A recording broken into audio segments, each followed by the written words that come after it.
Hi, I'm Lauren. And I'm Matt. And this is Publish and Prosper, Where publishing, e-commerce, and marketing collide.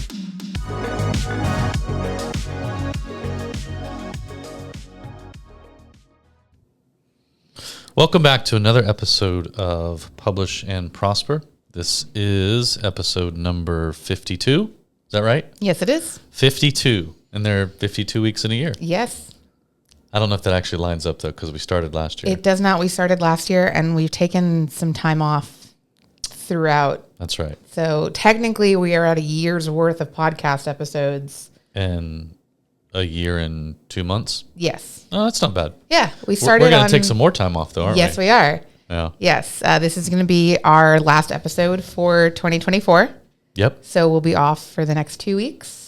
Couple of weeks, yep. Yeah. And then we'll be back in January with brand new episodes. Hopefully.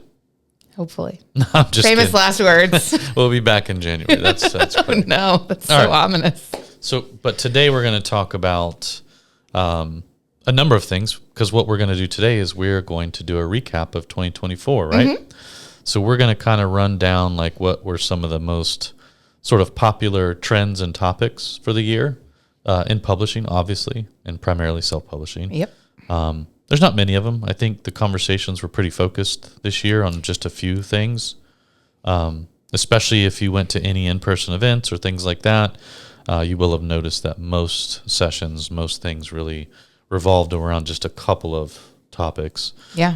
So we're going to talk about those today, and maybe even throw out some probably baseless and useless predictions for 2025. We'll see how far we get in this.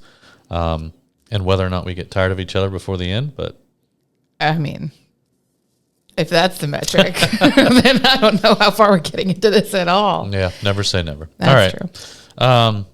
Yeah, so let's jump in. I think that there was one obvious trend this year, and it was also pretty much a trend last year too, but I think, most of the conversations we had, for sure, for obvious reasons, but at a lot of the events and things that we were around, one of the biggest conversations was around direct sales and whether you should do it or not, how to do it effectively, as well as all of the parallel conversations that seem to happen in tandem with direct sales conversations.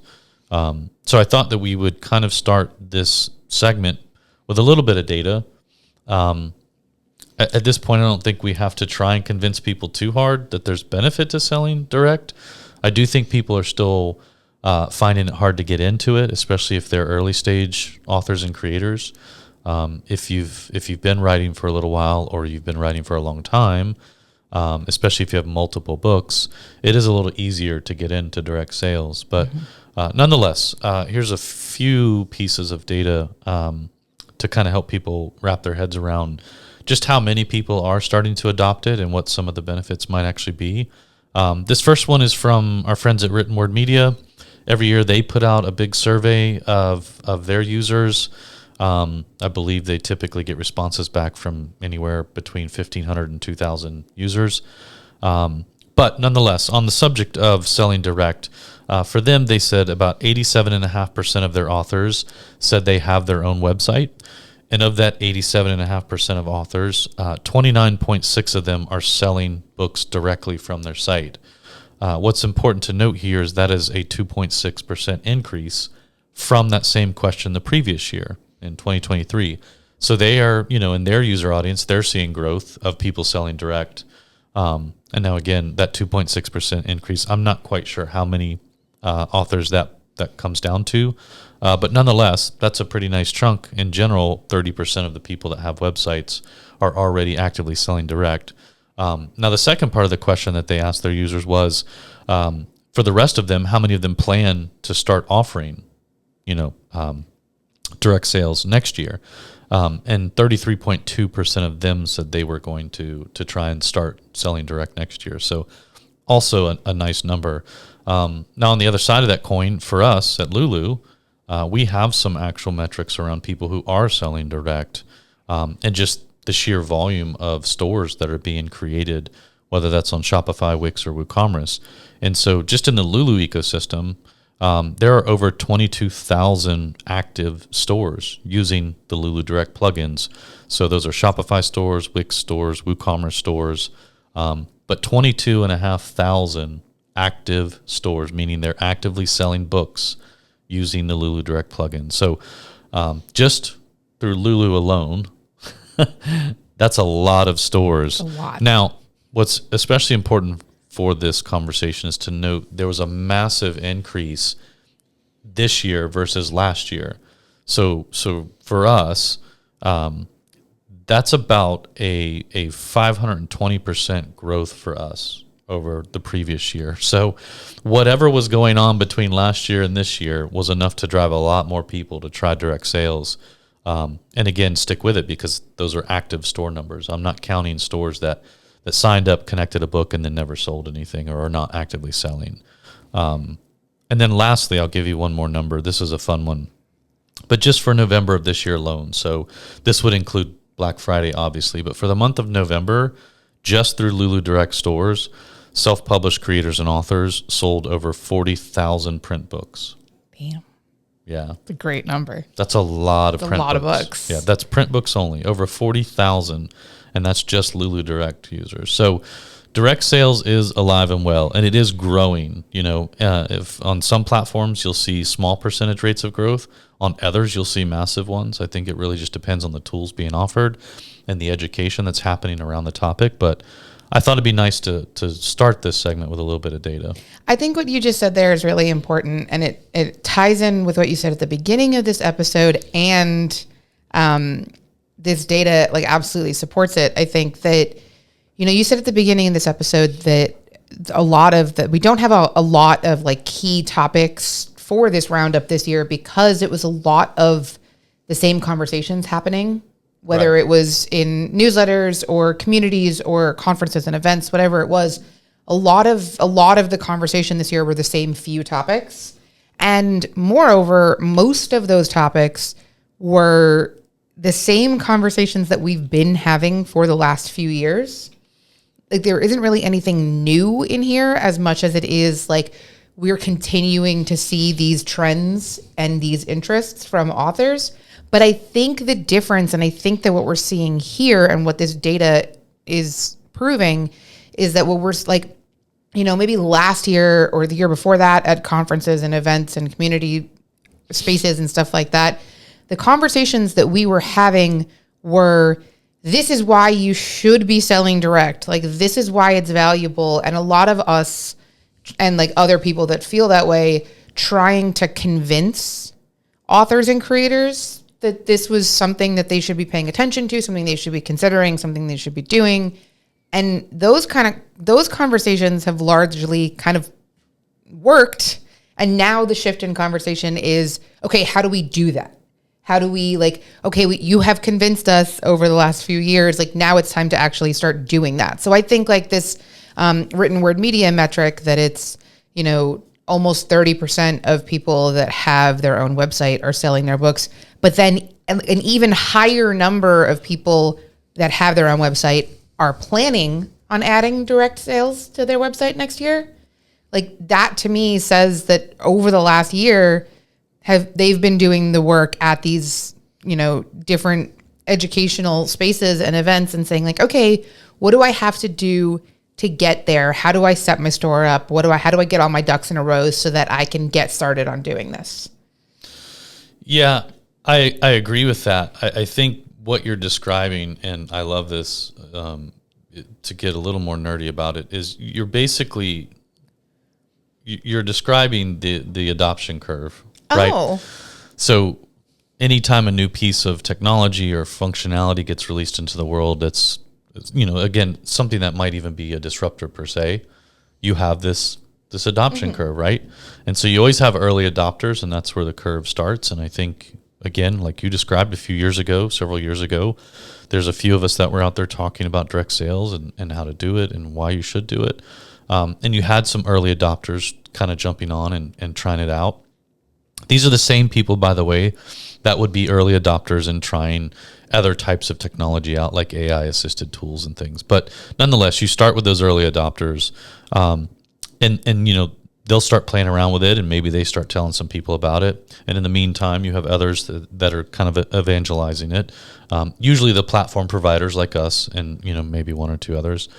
And then as time goes on, you start to get more adopters. You get, there's different terminology. You can use early majority or things like that, but you start to get a little closer to the height of that curve of adoption.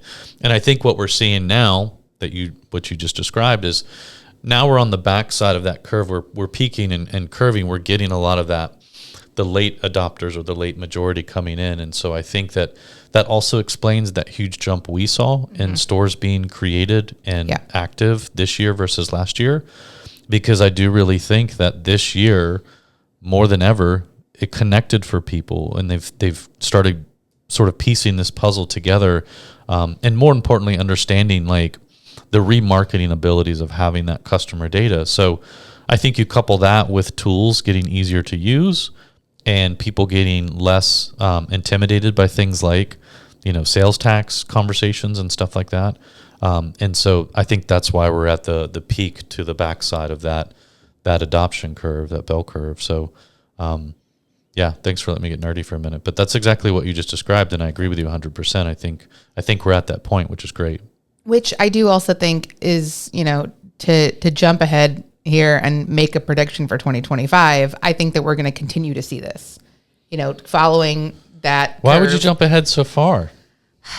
Because it was such a good segue right there. We're just going to continue. We'll talk more about it later. I was going to put a curve model up there and talk about it, but I don't want to get that nerdy.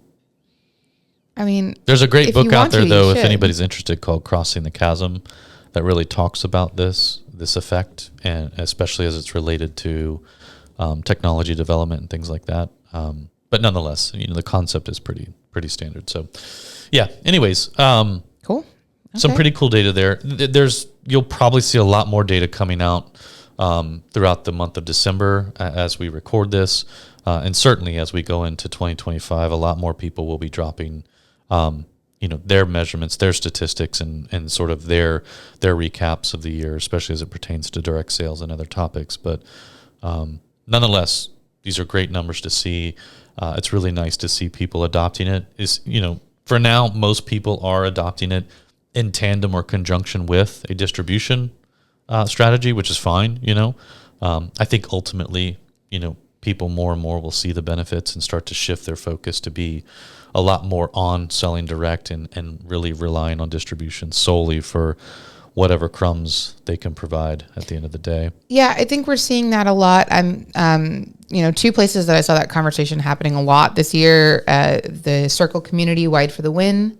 Literally within the name there is the idea of the practicality and the benefits of selling across multiple retail channels, including a direct sales option.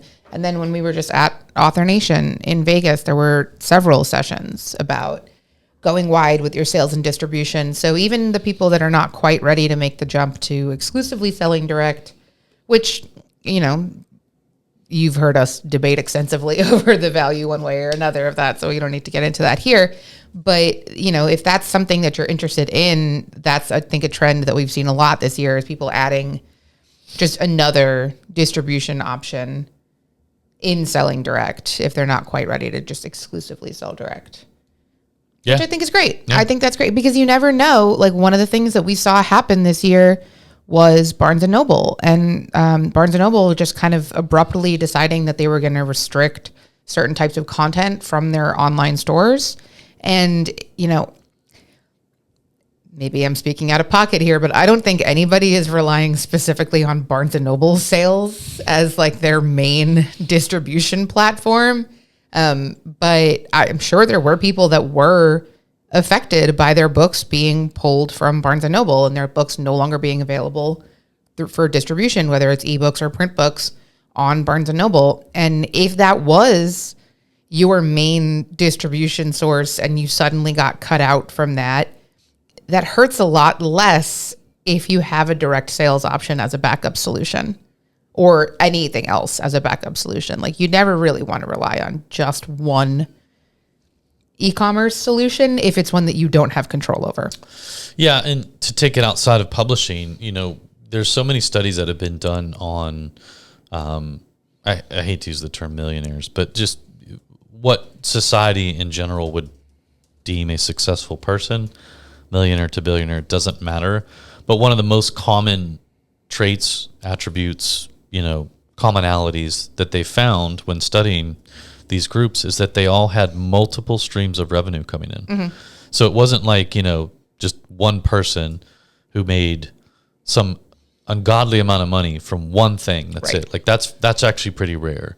So, entrepreneurs and other people who achieve a level of financial success, I should say, one of the most common factors was that they all had multiple streams of revenue. Yeah. So taking that back to an author or somebody who wants to create books for a living, whether you identify as an author or an entrepreneur or a content entrepreneur, it doesn't matter. Multiple streams of revenue is important. It does allow you to continue doing the things that you want to do. So, absolutely. I think the concept of going wide and all those other things it's all good. But, at some point, if you haven't already, you really should not ignore the data that's in front of you and what's happening right now and try out direct sales. Like some individual author success that we've seen recently. Yeah, man, that was a whack-ass transition.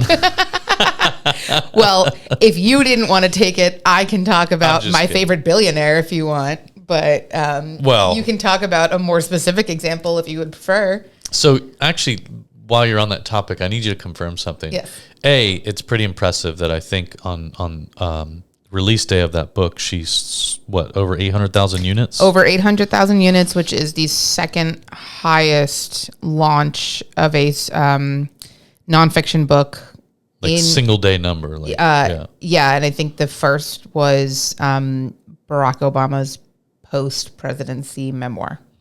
So what I need you to confirm is I saw several things that cited there was lots of typos and misspellings and things in the book. I love my girl. It's a mess. Really? It's a mess. So that doesn't do a lot for the cause of self-publishing. It doesn't, but one of the things that I have actually, that I've seen, and this is everywhere from a group chat with my friends that work in publishing to like TikToks with hundreds of thousands of views on them.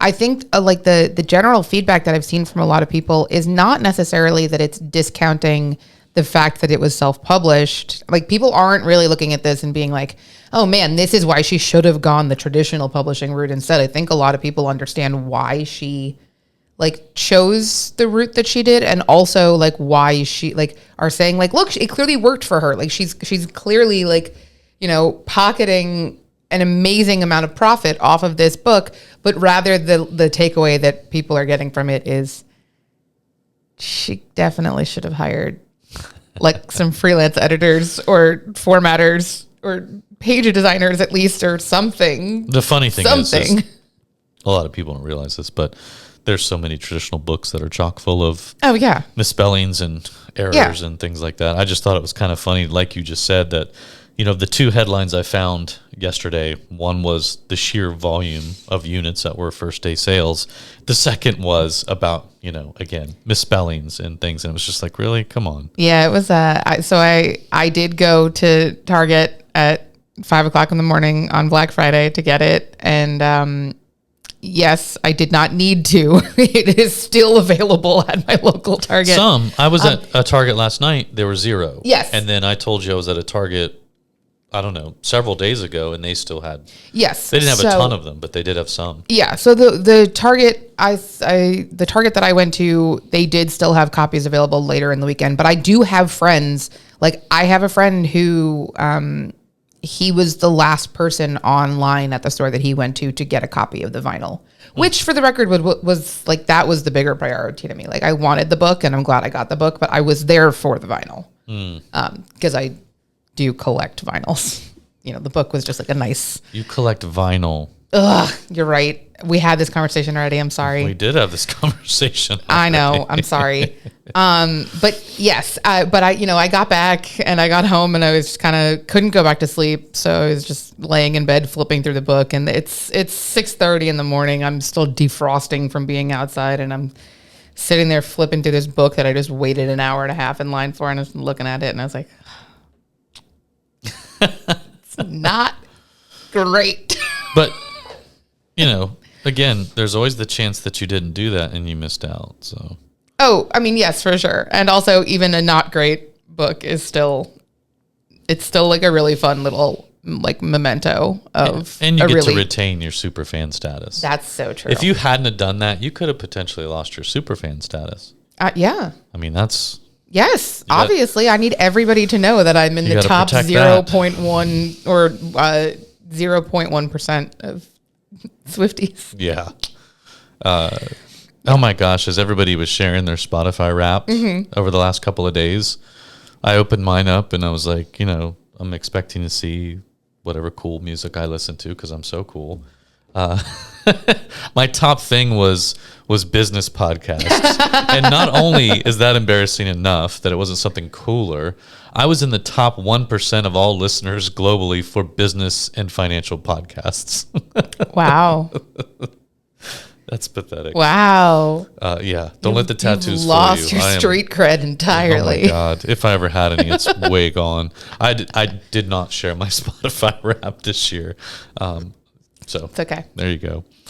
Yes. So that transition you tried to make a few minutes ago is an accurate one. So, again, we always try to remind people when we talk about self-publishing and print on demand and indie authors, we're always including our friends who are content entrepreneurs, people who are not writing fiction, they're writing other pieces of content, oftentimes not for the sole purpose of making money off the book itself, but for using that book to bring in other streams of revenue, right? So consulting gigs and things like that. But we did recently see a launch from an indie author, a content entrepreneur. He's a marketer by trade. It was a Tilt Publishing release. His name is Louis Grenier. And his first 5 days, he sold over $16,000. And we're not putting his business out there in the street. He actually has a LinkedIn post where he breaks down how he did that and the total number of orders and revenue he made. And we'll link to that in the show notes. Yes. So for any of you indie authors or others who are out there who are maybe just starting out or still not quite believing the hype around direct sales, and publishing on your own and things like that, here's a great example of that. Because not only, he used a hybrid publisher, Tilt Publishing, but nonetheless, it's a form of self-publishing, and he sold direct. So his marketing strategy was not only that he was selling direct and you had to get it from him, but he was very vocal about the fact that he did not want to support a large third-party platform and its billionaire owners and all the other stuff that goes along with it. And he did really well. So again, first 5 days, over $16,000. A lot of self-published and indie authors, they won't see that in a year. But, the level of effort that he put in, the plan that he put together for his launch and subsequent sales strategy were just really cool. And he puts that out there on his LinkedIn post for everybody to check out. So I would suggest people check it out. It's really cool. Yeah, I'll definitely have that linked in the show notes. And also I meant to say this earlier, but the Written Word Media indie author survey that Matt referenced at the beginning of this episode will also be linked in the show notes. Yeah. So I love to see, authors like that too, who are, I don't think his first primary goal was to make a bunch of money off the book itself. Ultimately, Louis wanted to get that book into the hands of people who want to be better marketers, and also to use that because he has other things that he does. He's got online courses. He's got a master class. He's got other things. And so, $16,000 in book sales, that's great. But that also means, however many units that was, it was several hundreds of units, are now potential leads for him. He has that customer info. He knows who bought the book, which version they bought. And now he's got a list he can remarket to for his online courses and his master classes and all those other things. So I think that's really cool. Yeah, it's absolutely really cool. Yeah. I'm actually going to skip down because the second one I think we should talk about was arguably either a larger topic than direct sales or of the same stature in terms of conversations being held publicly, online, whatever. And that is obviously the onset of AI within the world of publishing. Well, yeah. I mean, I think that AI... You said that like, duh. Well, no, but...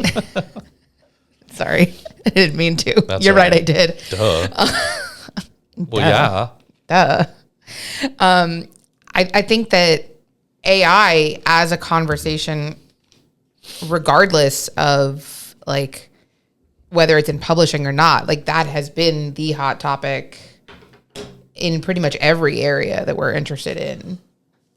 So, and then now, especially in publishing, we've seen it more and more this year. And I think also, same with selling direct. This is a conversation that we've seen.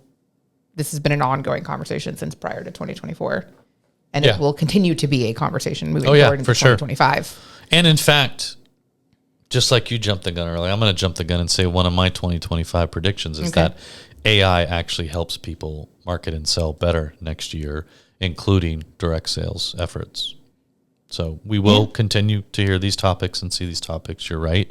But we're actually going to start to see these topics crossing paths more next year, guaranteed. Yeah, I think you're right about that. I don't know what I'm going to guarantee it with, but I'm just saying. Well, next year's recap episode, at this time next year, we'll just listen back. We'll do a live commentary listening back to this episode and seeing all the things that we were wrong about versus all the things we were right about. Yep. Yeah. We're going to be 100% right about everything. And that's the first thing we're going to be wrong about. More than likely. I think... Go ahead. No, I was going to say, let's talk about AI and publishing. So you go ahead. Yeah, I think when it first sort of hit, it was all bad. Like everybody was just like, no.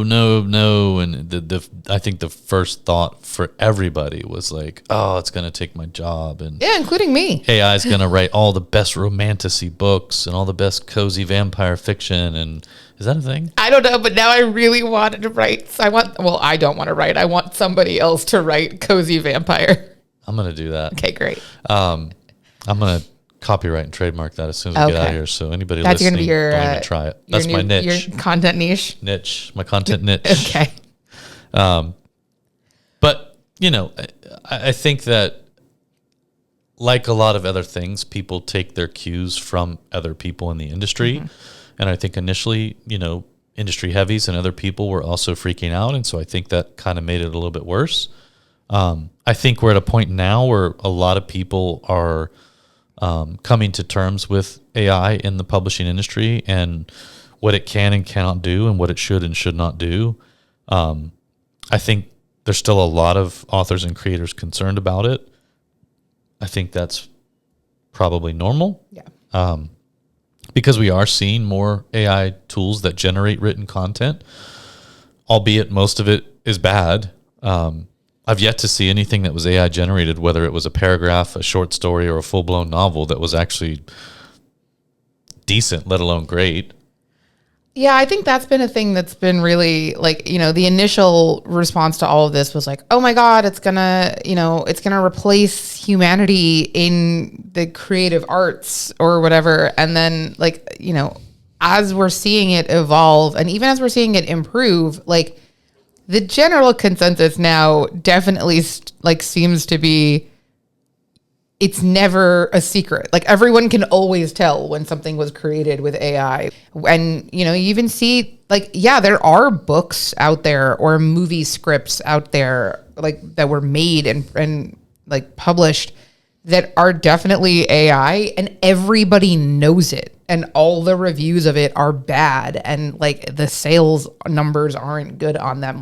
People are not they're not being fooled by this content, which is ultimately going to discourage, if they're not making any money off of sales of books that were written by AI, then they're not going to keep making books written by AI because their bottom line is more important than artistic integrity. Maybe. I think that is the nature of AI, though, and what it does for people. What do your bracelets say? Oh, my bracelets today say Ghost Host. I really just want to be at Disney right now. I know, right? So badly. Yeah. I'll be there in 2 weeks, 3 weeks, something like that. I don't know. Magic 8 Ball. Magic 8 Ball. Magic 8 Ball. It's from the I know what a Magic 8 Ball is. I know, but it's from the Fall Out Boy tour I went to this year. Okay. Enough said. It was kind of like a running motif throughout it, but I was like, we're looking into the future. And then Year of the Snake, which is my Chinese zodiac year. Gotcha. And next year is going to be the Year of the Snake again. I would assume. Okay. I like the first one. I don't really care about the other two. I know. I knew you would like that one and not the rest of them, and that's okay. Well, anyways, what I was saying is I think the very nature of AI is such that people will continue trying to make books and movies and music videos and all kinds of other things with it, regardless of what the end results are from a creative aspect, even financially, because it's so cheap to create stuff with AI. That's why they'll keep doing it. It's a game of numbers for them. Yes. So if somebody, and there are people doing this as we speak and have been, somebody will create 1,000 books with AI and flood Amazon with those 1,000, those 1,000 titles. But that person doesn't care if every title except for one is a dud. If that one title generates revenue, it's almost pure profit. True. So that is, the counter argument to this whole AI and don't worry about it taking your job, creativity, blah, blah, blah, blah, blah. That's not going to stop the bad actors from using AI to flood the markets with AI, created books and movies and things like that. Because it does, it's just a game of numbers. It's not going to get any better, I think, in those terms. But I think the reality of it is most humans, like you said, they will understand what is AI, generated and what's not, and they're going to naturally, like they always have, gravitate towards human created content. We don't read books and watch movies and listen to music out of no real sort of inner drive. We do it because we want to be entertained. We want to have an emotional response to something. We want to feel something. And so, again, that AI content's not going to do any of that for you. You might get fooled into buying an AI-generated book online. I'm not saying you won't. And it might be about something like John Deere tractor repair, and your John Deere tractor just took a dump and you need to fix it. But at the end of the day, when you get that thing, you're still going to know whether it was created by ChatGPT or not, and you won't get fooled again. But you certainly won't buy a cozy vampire romance novel that was generated by an AI robot and not know what you got in your hands. I just think that the only person that's going to write a really good, cozy vampire romance novel is going to be me. And I can't wait to read it. And I'm not going to use ChatGPT to do it. No, but if you need an editor or a beta reader, you know where to find me. But I do think that that's something that you just said in there is something that I've noticed a lot at the marketing and content entrepreneur conferences and events that we attended this year. Because I remember last year, I don't remember which event it was, but there was one event last year that you and I were at, and we were at a lot of the same sessions together. And every single session that we went to was about AI. And by like 2:00 in the afternoon, you and I were both just sitting there, like staring dead-eyed at whoever was speaking the whole time, because we were like, this is like, even the sessions that didn't have AI in the title suddenly became about AI. And it was just just beaten into us over and over again throughout the day. And there's been a shift now since then. In the last year, the sessions that I've been at, whether they're sessions we're exhibiting at or sessions that we've attended as attendees for educational purposes, where there's been a lot more discussion about like less why this is the next great thing in marketing and like all your jobs are going to be so much easier now and like, everything is going to be so great. And a lot of the sessions that I went to this year were more along the lines of AI is never going to replace the humanity that you as a human marketer bring to your brand. And so instead, let's talk about these really cool like AI assistants and AI tools that you can use to help do the mundane tasks and the mindless tasks that are like slowing you down throughout the day so that you can spend more of your time and effort focusing on the things that require your human touch. Right. So don't use AI to write your novel, but use AI to help you write the marketing components to sell your novel. Right. Yeah, exactly. It's like the cliche that exists right now, or not cliche, but there's a saying right now that I love, and it's AI is not going to take your job, but somebody who knows how to use AI might take your job. You got to jump in and get comfortable with it. So we know that a lot of authors out there are still, feeling some sort of way about AI or not sure about it. And the truth of the matter is, nobody has any idea of what AI in publishing looks like for next year, or the year after that. I mean, the nature of it is that it's also constantly changing and evolving. So, but we do know, and I think it will always be true, that it can't replace, again, human creativity, human emotion. It can't elicit responses like a human can with their writing. So use AI for what it's good at, for productivity. Use it for the tools and making your life easier, like we talked about.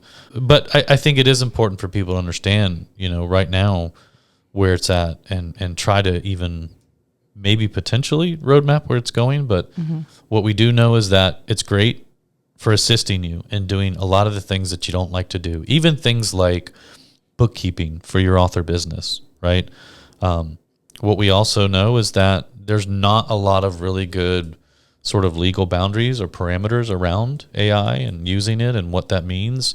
A lot of publishing platforms and retailers still don't have any clear-cut sort of guidelines and boundaries on that sort of thing. I mean, I would love to see the statistic around how many titles on Amazon are AI generated at this point. I bet it's a pretty big number. Yeah, I'm sure. Yeah, I don't know. I think we just need to keep not being afraid of it. We need to keep stepping into it and making sure that we're aware of everything that's coming out. And that's not to say there aren't some good tools out there that have AI in them. Oh, I mean, absolutely. But I do think that you're right. Before we shift into that, because I actually do want to recommend some tools. Yeah, I mean, I don't want to say know your enemy because that sounds really dramatic, but to a certain extent, yeah, be aware of what tools are out there, what they can be used for, know what is going on out there so that you know what's useful to you, what is a threat to you, what isn't a threat to you, and whether or not you can work with these things or around them, if that's easier. I think what you mean is keep your friends close, but keep your enemies closer. Yeah. Yeah. Yeah. Okay, I can go with that one instead. Sure. You were going to tell us some tools that you like? Yes, I was. We have a brand new blog post out now that is about pseudo-write, which is a really cool AI fiction writing tool. I personally have not used it, but I was very delighted by the blog post and reading it, and also spoke with them at Author Nation. They had a really cool booth set up where they were doing demos and stuff like that. I've messed around with it. It's really cool. It does seem really cool.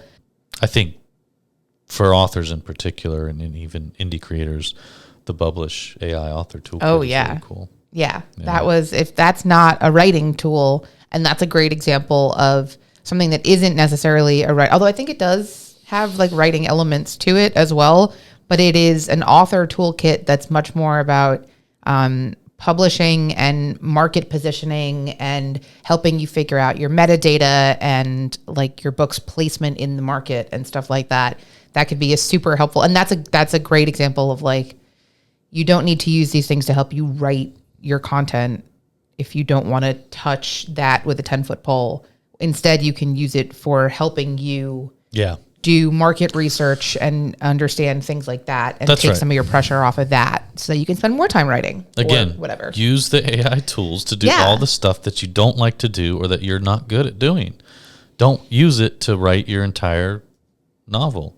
Exactly. Use it to write the social media posts that you're going to market your novel with. Use it to help you, generate sales by way of maybe you help it write your page descriptions for your product pages on your direct sales site. Or, again, these tools that like Publish's tool will help you make sure that your metadata, your book description, all those things that are being fed into the systems that promote your book on these various platforms, that it is up there in terms of, compatibility with other titles in that same genre. So use it for what it's there for. I think one last thing I'd like to point out, and this has become a thing a lot more recently, and that is there's a big rise right now in sort of quote unquote publishing startups or publishing tools and companies that are AI based. And a lot of them are really just taking advantage of people and quite literally just taking their money and running.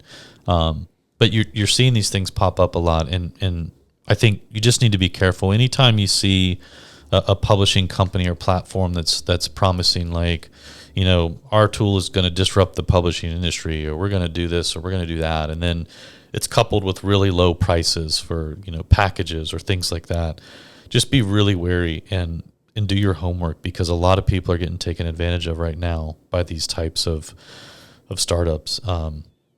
And essentially, they're no different than scams that existed last year, the year before that. They're just tailoring them more to authors specifically, which really sucks. But do your homework. When were they formed?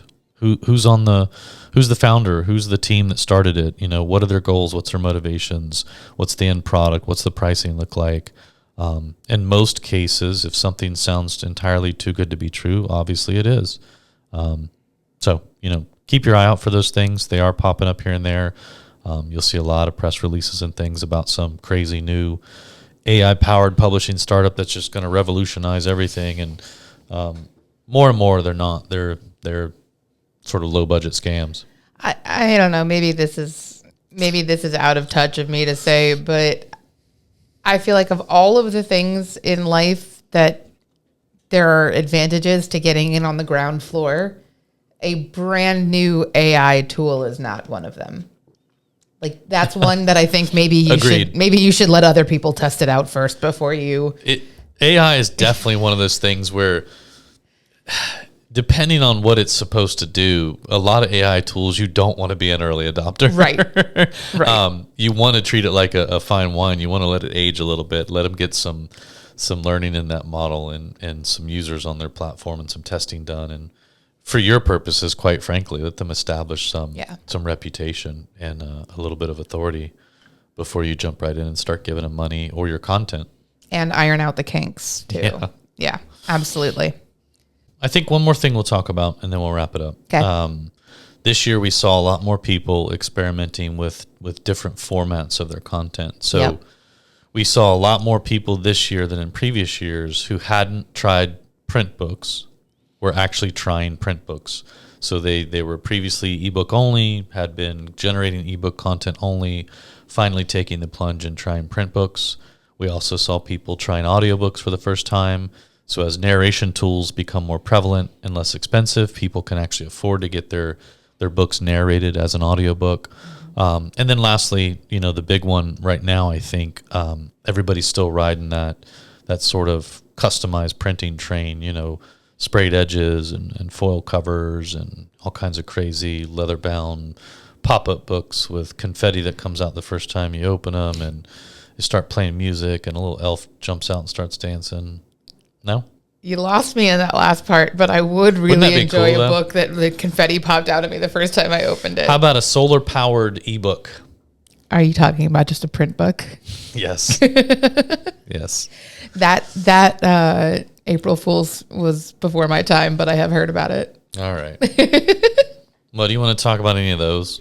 Well, I mean, I do think it's just worth kind of acknowledging a little bit. I think that a lot of the new book formats conversation of this year got heavily overshadowed by the collector's edition, the bespoke details, the things like that, people wanting to add all of the bells and whistles to their books.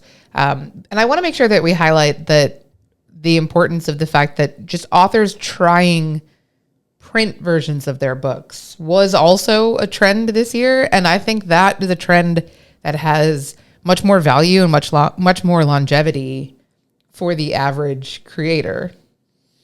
Yeah, and even if you step outside of the realm of indie creators for a moment, self-publishing, and just in general look at the book business, print books are, the sales numbers are steadily increasing, small percentages, but nonetheless. What most people don't know is print books still outsell ebooks on a global level. So most people are really surprised when we tell them that. Plenty of data to back that up. So yeah, the idea that people are still in this day and age have not tried print book formats yet and it's a good thing and a bad thing, but you should definitely be trying to work that into your product portfolio, because the fact that you've been writing nothing but ebooks up until now and feel like you're doing okay, that's great. But remember, there's a whole nother world of readers out there that won't touch an ebook. And you might be alienating some me. Hi, it's me. There's a lot of us, though, believe it or not. You're alienating, a whole new audience, a whole new revenue stream. So it's definitely something that you should try if you haven't. More and more people are, and that's a great thing. We see that in our own numbers at Lulu, the increase in print book projects being created on a per month, per year basis. So I agree. Yeah, that's definitely one that should be pointed out. And I think people should continue experimenting with that, because why limit yourself to one source of revenue like ebooks, and one small source of revenue, by the way. Yeah. But I think it is something that's important.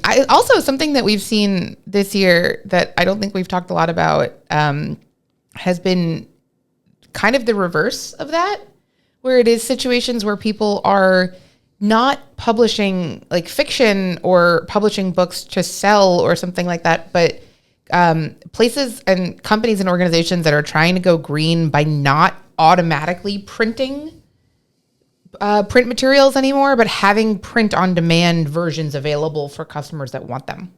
Oh yeah, so you definitely see that more on a B2B business level, especially enterprise level. But an example of what Lauren's saying would be, everybody's bought something where it came with like a paper manual in it, whether it was a printer for your computer, or it used to be when you bought a new car, there was a car manual, a little manual in the glove box, printed. It takes up more than half the glove box. Well, you don't have to worry about these days, but there's examples out there now where a lot of these companies, instead of wasting money printing these things and including them in the box of every printer or in the glove box of every car, whatever that might be, you're given a link where you can go and either purchase that as a print on demand book, workbook, catalog, whatever it is, or as a downloadable PDF, things like that. So yeah, I think people are getting a little more clever with print in ways that are less impactful to the environment from a negative way, or more impactful from a positive way, however you want to put that. They're just getting more creative. Yeah, I think it's just really interesting to see like how people are taking. I want to say taking advantage of, but I don't mean it negatively, like how people are utilizing the availability and accessibility and ease of print on demand. And as the technology gets better and more available and more cost efficient, people are really putting it to good use. Yeah. Yeah. The last little piece I think we can spend just a couple minutes on is, again, this idea of custom editions, all of these embellishments that have been really popular, I'd say, for the last year, but definitely in the last 6 months. Mm-hmm.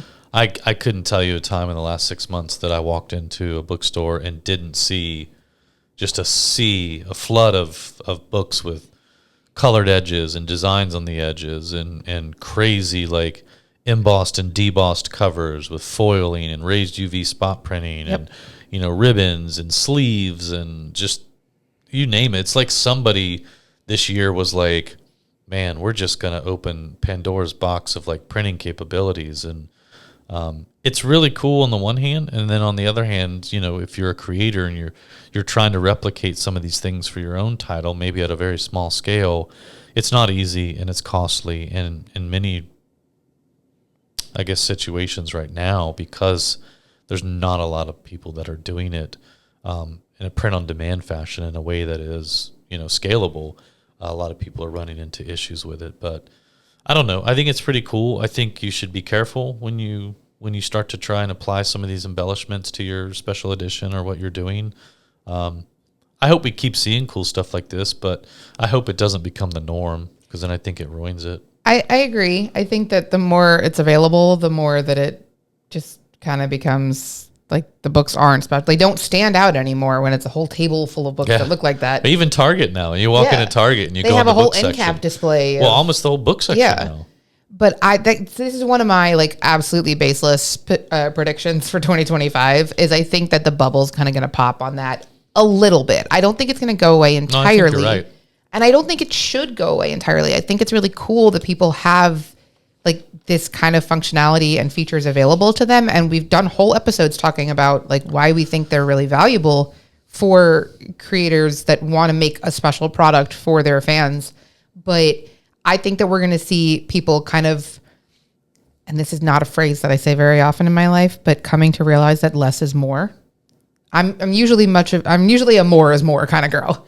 But I think that we're going to start to see people, instead of doing the sprayed edges and the foil cover with the embossing and the debossing and the like case wrap print under the dust jacket and the leather binding and the sleeve. Don't forget the sleeve, yeah. Don't forget the sleeve and the ribbon bookmark. We're going to see people start to really do like, okay, we're going to do one really cool foil detail on the cover of this book. So we're going to pare it down a little bit, still make it special, still make it look cool, but also it's not going to be a $45 per copy print cost book. Yeah, and I think the other part of that too, though, is that, you know, a lot of what you're seeing right now is from traditional publishers, because most of that stuff it can't be done on print on demand. Some of it can, for sure, but most of that stuff cannot be done on print on demand, not in any scalable sort of way, and in a way that is efficient. So what you're seeing a lot of are books mainly by traditional publishers, and mainly that are printed on offset presses, most of the time overseas, sometimes in the States. I think what's going to happen is you're going to see, you know, as this wave starts to die, and a lot of these bookstores and these Barnes and Noble stores are stuck with all these quote unquote special editions that aren't so special anymore because every book looks like that. And now they're going back to the manufacturers to be pulped and recycled, or, you know, put in the clearance bins in places. That will die off, and it will become special again for the indie creators that want to have a true special edition. And maybe, like you said, do a couple of cool bells and whistles that can be done print on demand, or a short run from an offset printer with a few cool.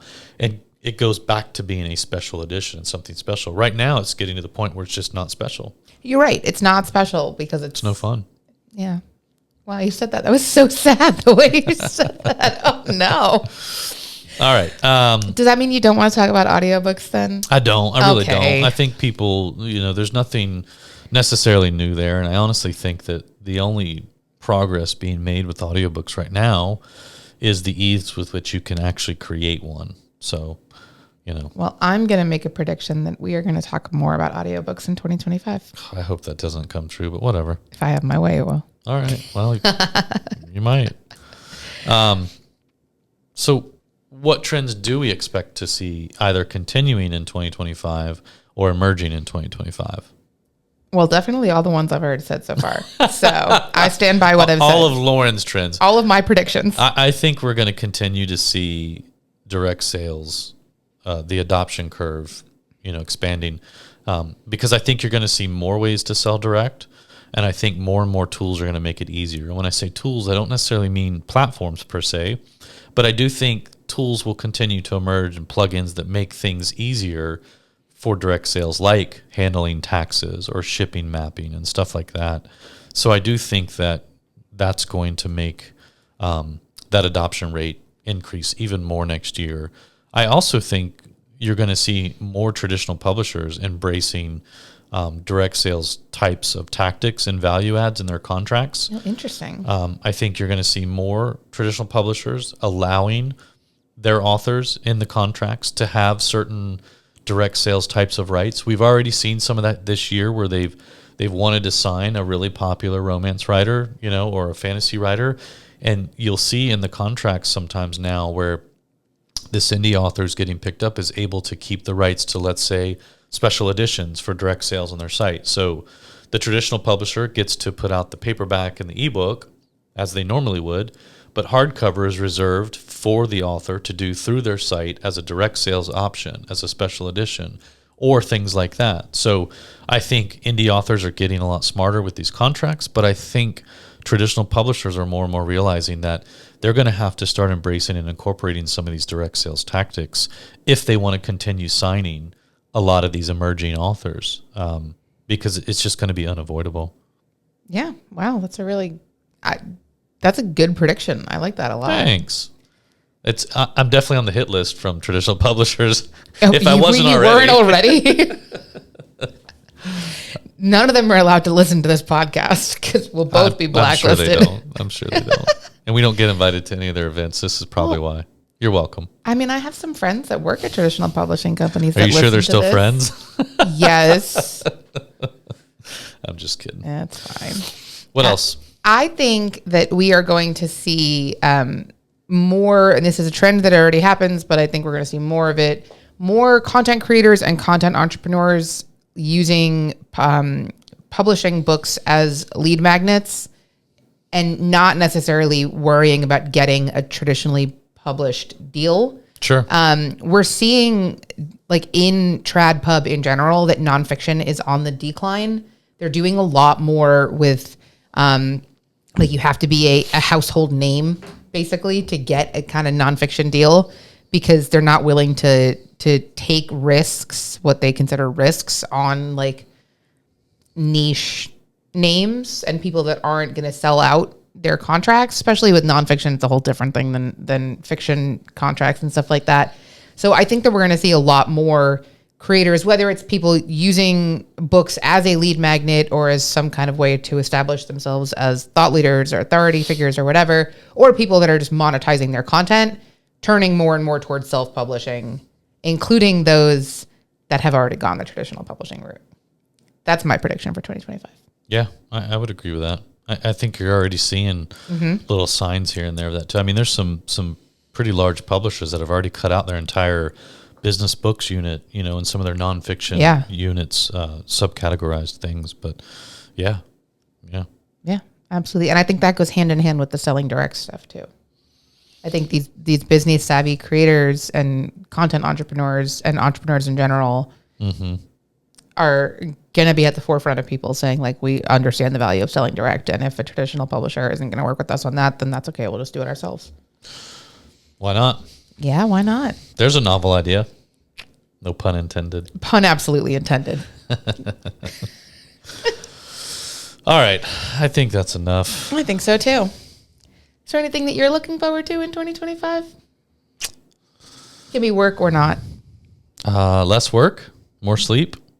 I'll believe that when I see it. More Disney for sure. I didn't go enough times this year, and agreed. I think that's why I've been so grumpy lately. I'm not kidding. I genuinely said that to a friend of mine recently. I think the reason that I've been grumpier than usual this year is because there's been a significant decrease in my Disney time. Yeah, I also didn't get my annual birthday trip to Disney like I normally do. Yeah, so why didn't you? It's a long story, Okay. but yeah.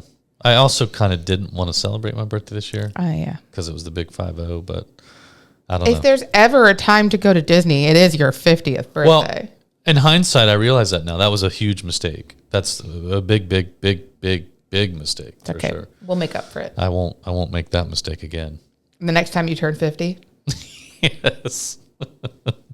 Which will be next year. Exactly. Yeah. I'm getting You've tapped out on aging. I'm getting a do-over. Okay. Yeah. That's reasonable. All right. Okay. Yep. Well, I don't think there's anything else to be said. No, I don't think so either. If there's anything that any of our listeners are looking forward to in 2025, let us know. Leave comments. YouTube, Instagram. You'll find us on all those places. Unless what you're looking forward to in 2025 is no more Publish and Prosper, then don't email us. Don't even think that. Absolutely not. That's going right in the trash folder. But anyway, next time we see you, it'll be 2025. Hopefully everything goes well until then. Have a great holiday. Happy New Year. Thanks for listening. I am not going to say we'll see you next year. I cannot do that to myself. I am better than that. Later. So, later. To learn more about this episode, check out the show notes on publishprosperpodcast.com. Publish and Prosper is brought to you by Lulu.com. To hear more episodes like this one, please like and subscribe wherever you listen. Thanks for tuning in.